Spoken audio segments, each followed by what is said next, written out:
Hai, Assalamualaikum dan selamat pagi semua pelajar 6 Abaal. Baiklah, hari ini kita akan belajar Pendidikan Kesihatan tahun 6 bersama Cikgu Niza. Kita akan teruskan pembelajaran kita pada hari ini dengan unit 7 iaitu Siapakah yang lebih hebat? Tajuk kita pada hari ini ialah Dilema Anak Remaja. Standard kandungan ialah 2.3, mengetahui dan mengaplikasikan kemahiran interpersonal serta komunikasi berkesan dalam kehidupan harian. Manakala standard pembelajaran yang terlibat pula iaitu 2.3.1, menganalisis situasi tekanan daripada rakan sebaya.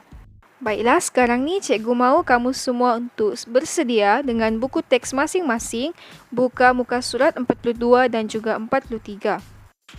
Kita akan sama-sama menganalisis apakah contoh situasi tekanan yang dialami oleh rakan sebaya. Baiklah, semua sudah bersedia? Mari kita teruskan.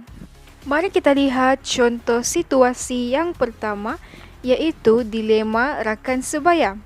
Situasi yang dialami, Fazli disuruh oleh rakan-rakannya untuk membuat tato.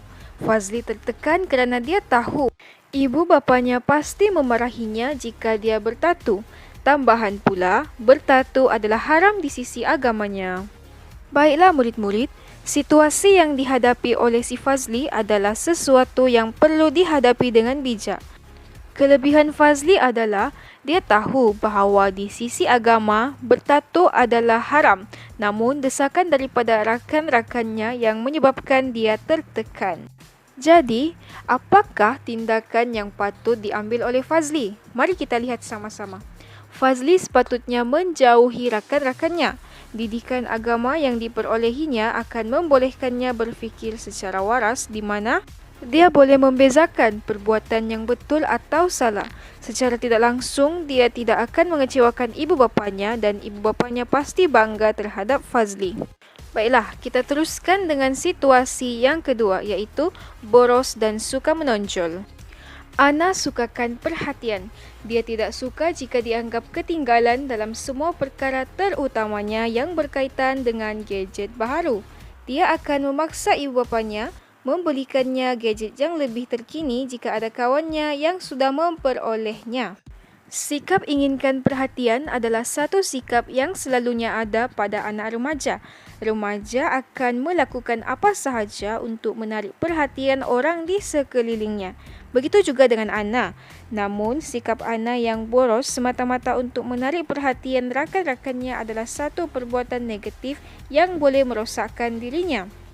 Jadi, tindakan yang perlu diambil ialah seseorang yang rapat dengan Ana perlu bertemu dengan Ana dan menasihatinya secara berhema supaya Ana sedar bahawa sikapnya itu salah.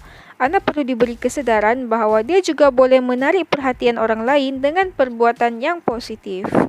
Baiklah, mari kita teruskan dengan situasi yang ketiga. Malati mahu sikap Nandini yang pemalas dan suka meniru kerja sekolahnya diubah. Tetapi, Malati tidak sempat menerangkan niatnya. Nandini telah menuduhnya tidak setia kawan.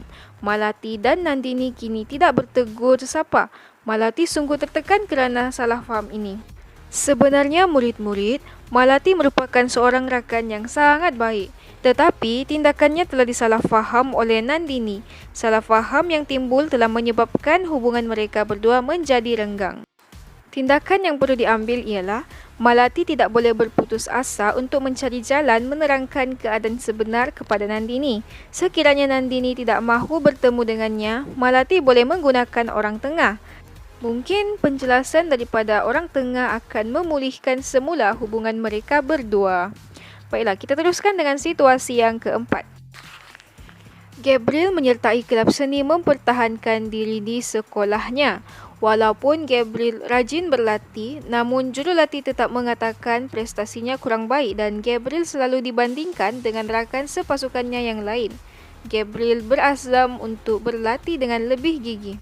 Jika dilihat dari sudut negatif, perbandingan itu pasti akan menjatuhkan semangat Gabriel. Namun, sikap positif yang ada pada Gabriel sebaliknya menyebabkan dia semakin berazam untuk berlatih dengan lebih gigih. Sikap ini patut dipuji dan dijadikan sebagai contoh oleh remaja yang lain.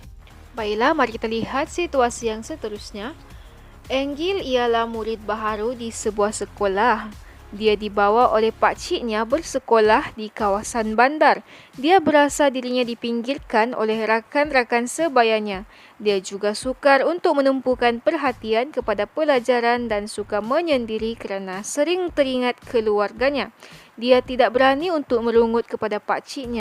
Sebagai seorang murid baru, kita pasti akan menghadapi masalah untuk menyesuaikan diri dengan keadaan di tempat yang baru. Enggil sepatutnya perlu berani menceritakan masalah itu kepada pakciknya kerana jika dia terus berdiam diri akan menyebabkan dia stres dan boleh mengalami kemurungan.